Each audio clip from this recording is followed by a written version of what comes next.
दर्जा मिला है, रिजर्वेशन मिली है।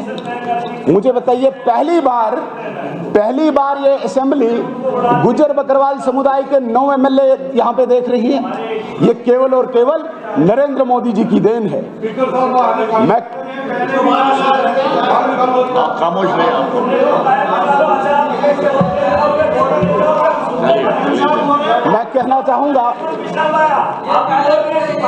कहना चाहूंगा मैं ऐसे कई अचीवमेंट्स यहाँ पे गिना सकता हूँ जो नरेंद्र मोदी जी की देन है। अगर आज आप देखें, एजाज जान साहब, अभी सीएम साहब ने बोलना, अगर आप मुझे इंटरप्ट करेंगे हम भी इंटरप्ट करना जानते हैं, ऐसा नहीं समझे। इतना अच्छा ये हाउस चल रहा है, एक व्यक्ति तो ये है ही, इसको करार दे दो। लेकिन नेशनल कॉन्फ्रेंस, आप तो रूलिंग में हो, आप ऐसा नहीं करो। बोलिए।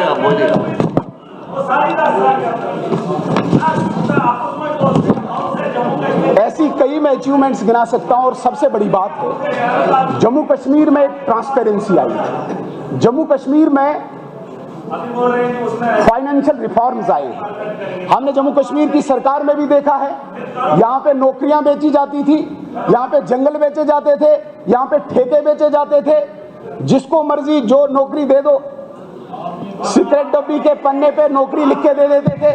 आज रिफॉर्म्स आए हैं, आज नौकरी ऐसे नहीं मिलेगी, आज आपको कॉन्ट्रैक्ट ऐसे नहीं मिलेगा। मेरे कहने का ये मतलब है कि फाइनेंशियल रिफॉर्म्स एस्टैब्लिश हुए हैं।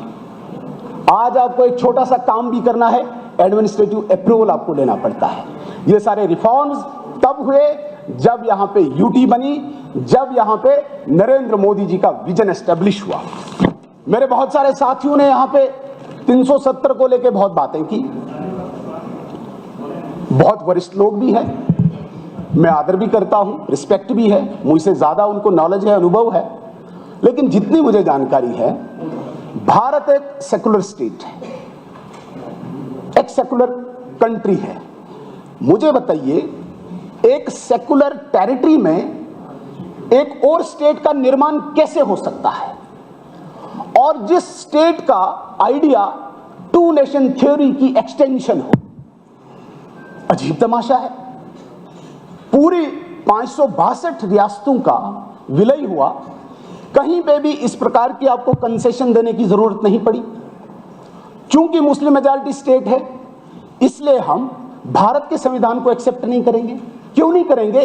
जब पूरे देश में संविधान इंप्लीमेंट हुआ, एक्सेप्ट किया, तो जम्मू कश्मीर में क्यों नहीं करेंगे? ये जन्म देता है इंडियन कॉन्स्टिट्यूशन की मूल भावना जो होती है, बेसिक स्ट्रक्चर को वायलेट करता है।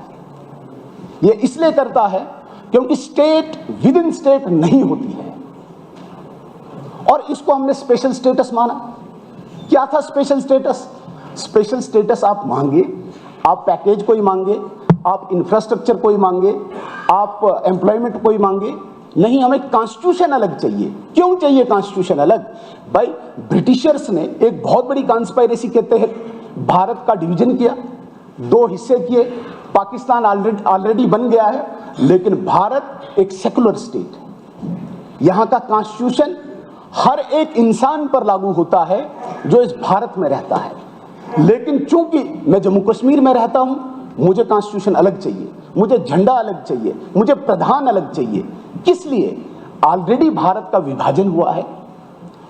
तो मुझे लगता है 370 जो कांग्रेस की देन थी, जो कांग्रेस की अपीजमेंट पॉलिसी थी, इसको खत्म होते होते बेशक 70 साल लगे, लेकिन now it is closed chapter, it is now history.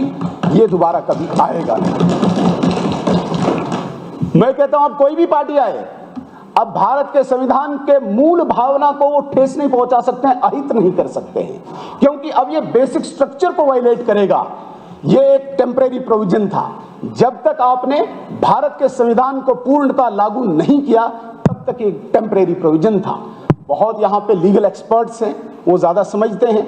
बड़ी कोशिश हुई, पार्लियामेंट में भी कोशिश हुई, सुप्रीम कोर्ट में भी कोशिश हुई, पार्लियामेंट ने भी इसे सेटल कर दिया, सुप्रीम कोर्ट की कॉन्स्टिट्यूएंट बेंच ने भी इसे सेटल कर दिया।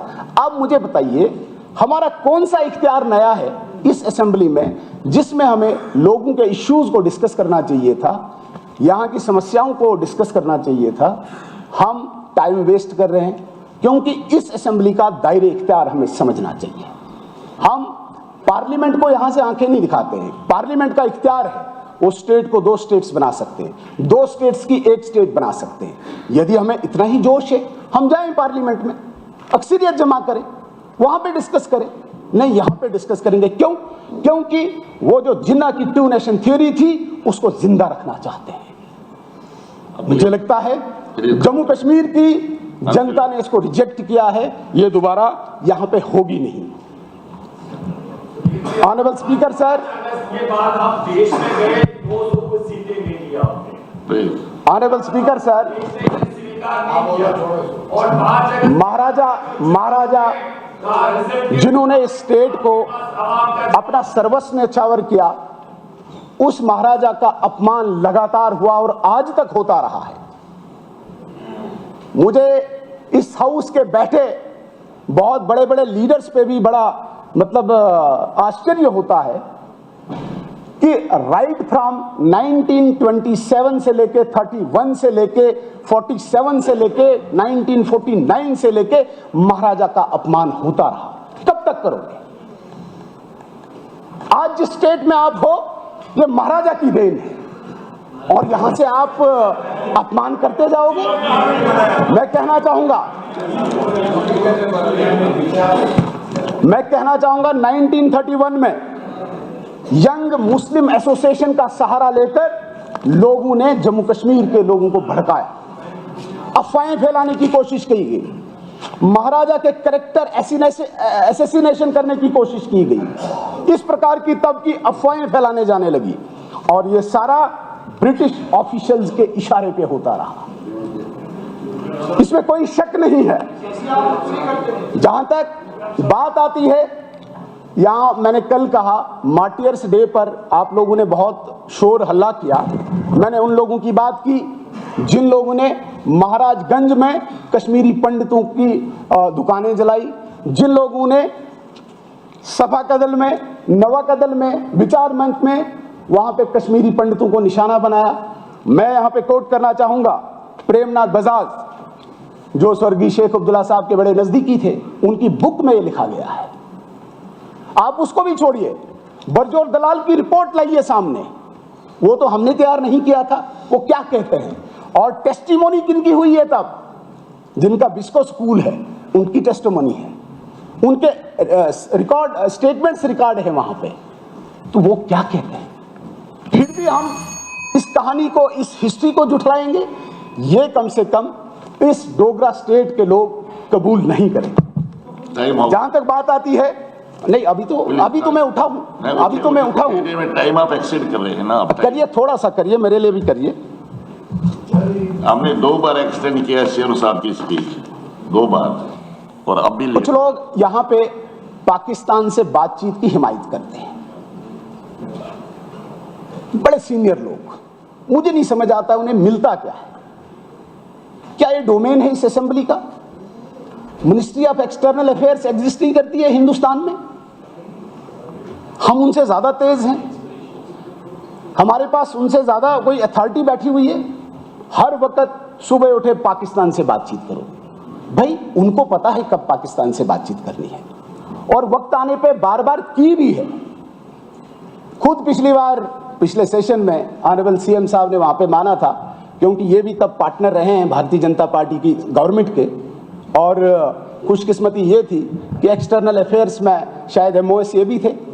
कम कोशिशें हुई क्या? अटल बिहारी वाजपेयी जी खुद गए, लेकिन मुझे उस दिन जवाब नहीं दे पाया। मैं आज ऑनरेबल सीएम साहब को विद ड्यू रिस्पेक्ट कहना चाहता हूं, थोड़ा सा डिफरेंशिएट कर रहे थे तब की बीजेपी और अब की बीजेपी। भारतीय जनता पार्टी विचार से चलती है, ये व्यक्ति से नहीं चलती है। जो अटल बिहारी वाजपेयी जी का लक्ष्य था वही नरेंद्र मोदी जी का लक्ष्य है। फर्क सिर्फ इतना है कि वो पिता की भूमिका में थे और ये पुत्र की भूमिका में है। इसलिए ऑनरेबल सीएम साहब, हमें उस वक्त भी वही निशाना था जो नरेंद्र मोदी जी का था, और आज से 3 पीढ़ियों बाद भी वही निशाना होगा। हमने इस देश को, हमने इस राष्ट्र को सर्वप्रथम माना है, वो अटल बिहारी वाजपेयी जी ने भी माना और मोदी जी ने माना। लेकिन शायद सीएम साहब इसलिए जस्टिफाई कर रहे थे, कश्मीर में होड़ लगी हुई है, पीडीपी का कोई भी कार्यकर्ता खड़ा होकर ये एनसी वाला बीजेपी के साथ मिला है, एनसी वाला बाजू फोल्ड करके ये पीडीपी वाला बीजेपी से मिला है, सजाद साहब बीजेपी से मिला है। आज पूरे कश्मीर की पॉलिटिक्स बीजेपी के इर्द गिर्द घूम रही है। तो ये लाजमी है सीएम साहब को तो धोना था, नहीं, तब की बीजेपी जब मैं था वो अलग थी, आज की बीजेपी अलग है। नहीं, बीजेपी वही है। बीजेपी एक विचार से चलती है, विचार से बनी हुई एक पार्टी है। ज्यादा देर नहीं चलेगी बस। चलिए आजमा लीजिए। आपका केजरीवाल तो झाड़ू लेके चला गया, आप भी नहीं दिखोगे। केजरीवाल तो चला गया। मैं कहना चाहता हूं, मैं 2-3 चीजें स्पष्ट करना चाहता हूं। सर यहाँ पे पीएसए की बात आई, हमारी बहन ऑनरेबल मेंबर शमीमा जी पीएसए लगा रहे हैं। कौन लगा रहे हैं, किसने लगाया? 1978 में किसने पीएसए लाया था? आप जरा सईद अली शाह गिलानी जो इस हाउस के मेंबर रहे हैं उसकी बुक पढ़ें, उसकी ऑटोबायोग्राफी पढ़ें। उसकी ऑटोबायोग्राफी जो गुल्लर किनारे उन्होंने लिखी है, उन्होंने कहा कि नहीं, शेख साहब ने उन्होंने अपनी ऑटोबायोग्राफी में, मैं रेफरेंस दे रहा हूं, उन्होंने उस बुक में, अरे बैठिए आप, उन्होंने ऑन रिकॉर्ड ये बात कही है कि जेल जाने से पहले या जो यहाँ पे नेशनल कॉन्फ्रेंस थी, उन्होंने यहाँ के लोगों को पूरा भड़काया, तैयार करने के बाद पूरा इंटरनेशनल एक माहौल बनाया। लेकिन जो ही बाद में कंप्रोमाइज हुआ, जो ही बाद में एग्रीमेंट हुआ, तो शेख साहब ने उन्हीं पे पीएसए लगाया। सईद अली शाह गिलानी पे पीएसए लगाया, बीजेपी ने लगाया, मोदी जी ने लगाया, नरेंद्र मोदी ने लगाया। नहीं, अगर आज हम पीएसए लगाते हैं तो इसलिए लगाते हैं कि कोई सिविलियन किलिंग ना हो। आप अपना रिकॉर्ड निकालें, नेशनल कॉन्फ्रेंस अपना, जब वो दौरे हुकूमत में रहे, रिकॉर्ड निकालें। हम भी खड़े होते हैं पब्लिक के सामने, आपने कितनी सिविलियन किलिंग कराई और आज हमारे दौर में कितनी सिविलियन किलिंग हुई, और जो 1-2 हुई उसके लिए हमारे नेतृत्व ने माफी मांगी। किसी कीमत पे भी सिविलियन नहीं किलिंग होने नहीं देंगे। कश्मीर के एक शरीफ आम इंसान को हम कोई हताहत नहीं होने देंगे, ये हमारी गारंटी है। नरेंद्र मोदी, एक बात और मैं कहना चाहूंगा। No time. मैं एक बात इस पूरे हाउस को कहना चाहता हूं, साथियों, जितने भी यहाँ पे पीएसए की बात करने वाले हो, आप केवल उन 200-400 लोग जो पीएसए में हैं उनकी बात करते हो। हम तो 70 लाख पॉपुलेशन की बात करते हैं। जो वो 400-500 लोग प्रॉब्लम करते हैं, उन 70 लाख लोगों को आम सामान्य जीवन जीने के लिए रोज पत्थरबाजी से, गोली से, हड़ताल से, कैलेंडर से, अलगाववाद से, अगर आप उन 300-400 लोगों को ठिकाने नहीं लगाओगे तो 70 लाख कश्मीर के लोगों को आप प्रोटेक्शन नहीं दे सकते हो। एक और बात मैं कहना चाहूंगा, महबूबा मुफ्ती साहिबा की सरकार थी, महबूबा मुफ्ती साहिबा, अरे बैठ जाओ नीचे, अपने भाई को देखो। मैं बताना चाहूंगा, महबूबा मुफ्ती साहिबा की सरकार थी, जब 2016 की किलिंग शुरू हुई, हम उनकी सरकार के पार्ट थे। हमने जाके उन्हें बताया कि अगर इस वक्त जम्मू कश्मीर को बचाना है तो आपको इस वक्त फोर्स का इस्तेमाल करना होगा। आपने इस वक्त 100 से 150 लोगों को जेल डालना होगा। लेकिन उन्होंने कहा नहीं, मैं नहीं डाल सकती, मुझे हुर्रियत नाराज हो जाएगी, मुझे जमात इस्लामी नाराज हो जाएगी। और नतीजा ये रहा, 125 किलिंग्स हुई। 125 किलिंग्स के लिए 125 किलिंग्स महबूबा मुफ्ती साहिबा को मंजूर थी, लेकिन 150 लोगों पर पीएसए साहब की सरकार चली 2010 में। अगर इन्होंने भी ऐसे मिसक्रेंट्स को, ऐसे अनासीर को अगर जेल में डाला होता तो कम से कम 110 लोगों की किलिंग नहीं हुई होती। Thank you. आप तशरीफ रखिए शर्मा जी, आप तशरीफ रखिए।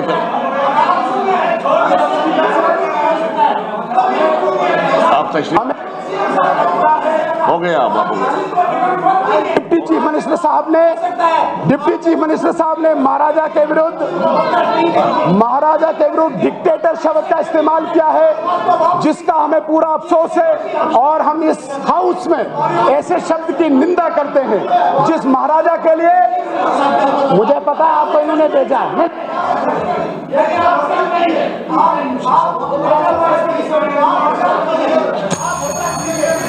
आप कंक्लूड करें।